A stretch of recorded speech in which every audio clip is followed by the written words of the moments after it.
After training for war, for the first 7 months that I'm in the Marine Corps as an 18-and-a-half, 19-year-old, after 7 to 8 months, we were ready to board a plane to Vietnam.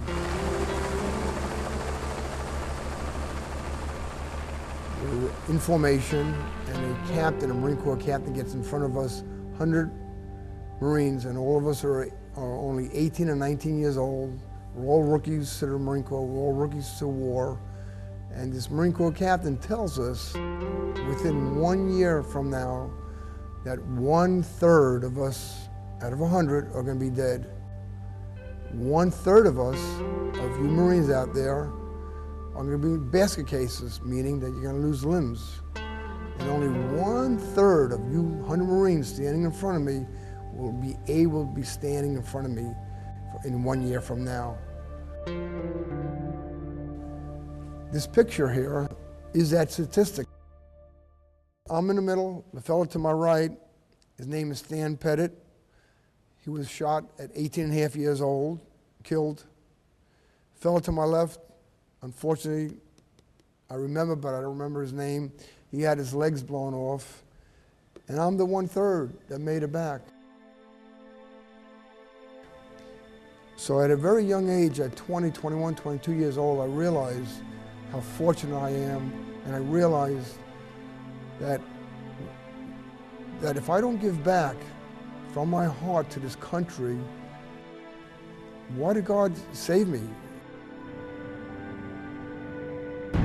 Many years went by until we had a staggering war. Men and women coming back from Iraq and Afghanistan severely wounded. It was like Vietnam all over again. April 13th, I got a call on my cell phone. I'm a heavy equipment operator down in Westchester. Caller ID came up as home, and I answered the phone expecting to hear my wife Angie's voice and my daughter, because Eddie was in Iraq, and it was a man's voice on my home phone.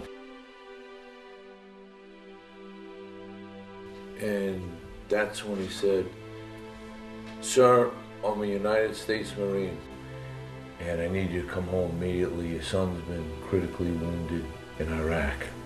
He was shot twice in the head." When we got to the Richmond VA, the care was, basically just short of atrocious. He's a Marine sniper.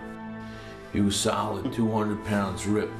They would forget to feed him, missed meals, lacking meals. He went down to 168 pounds. We got out of the VA system, and we were transferred 1 hour from our home in New York to an incredible hospital, and that was Helen Hayes Hospital Rehabilitation Center.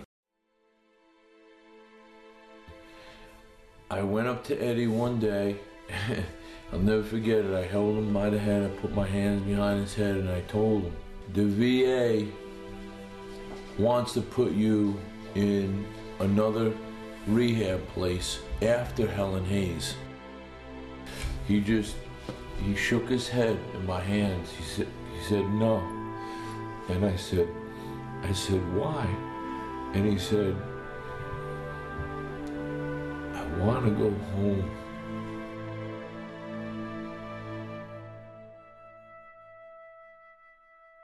One lady in particular who was a nurse there, who had a husband who was a Vietnam veteran. And she says, my husband's a Marine. Would it be all right if he came to visit Eddie? I says, absolutely. I says, sure. He came in, he had stood at the end of Eddie's bed, and he just looked at Eddie. And he just looked at him. He says, I want to do a fundraiser, an event to raise money for your son.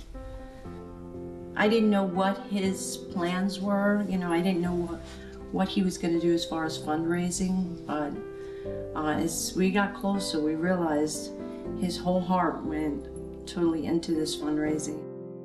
Now I have the opportunity to do something, not just read about it and listen about it. Now I can give back. Give back to the troops coming home, how proud I am of them, how proud this country is of them, and to acknowledge them and do everything I can do to help them. He was involved and he was in control of raising all of this money. He raised over $100,000 for Eddie.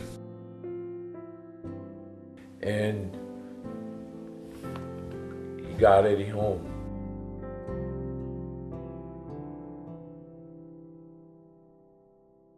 Yes, Eddie. Eddie, you want to say anything to Barry? Give him a Semper Fi, hurrah. Hurrah.